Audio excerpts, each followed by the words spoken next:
Bienvenue sur Sophia Science, la chaîne YouTube qui répond à toutes vos questions sur le monde de la science, notamment la science, les mystères, les extraterrestres.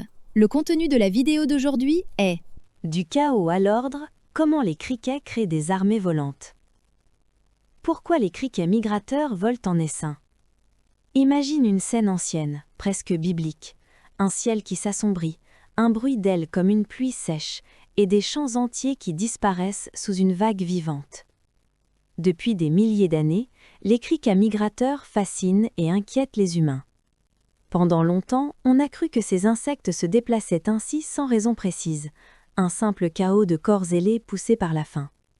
Mais des chercheurs ont fini par comprendre que derrière cette apparente confusion se cache une organisation étonnante.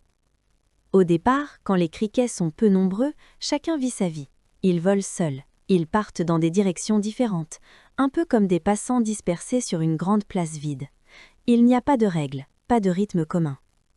Puis, peu à peu, le groupe grandit, les criquets se rapprochent, ils se voient, ils se frôlent, mais cela reste encore désordonné, comme une foule qui commence à se former sans savoir où aller.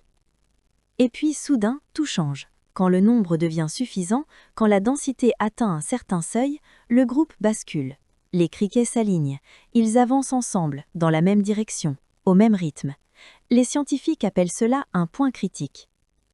Pour comprendre, imagine une piste cyclable. Quand il y a 2 ou 3 cyclistes, chacun zigzague. Mais quand la piste se remplit, tout le monde se met à suivre le flux. Ce n'est pas décidé, c'est automatique.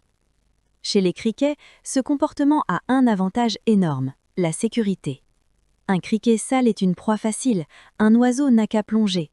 Mais face à des milliers d'insectes en mouvement, le danger se dilue, le prédateur ne sait plus où frapper. Une fois dans le groupe, il faut rester synchronisé, sinon on se retrouve isolé. Et isolé, on est vulnérable, alors voler ensemble devient une question de survie. Ce qui rend ce phénomène encore plus fascinant, c'est qu'il n'y a pas de chef.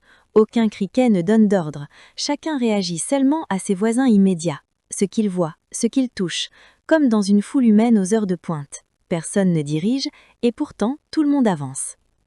Cette découverte ne sert pas seulement à satisfaire notre curiosité, elle aide aussi à mieux comprendre comment lutter contre les ravageurs des cultures. En comprenant quand et comment le chaos devient ordre, les scientifiques espèrent un jour interrompre ce mécanisme. Ainsi, derrière le spectacle impressionnant des essaims de criquets, se cache une leçon simple.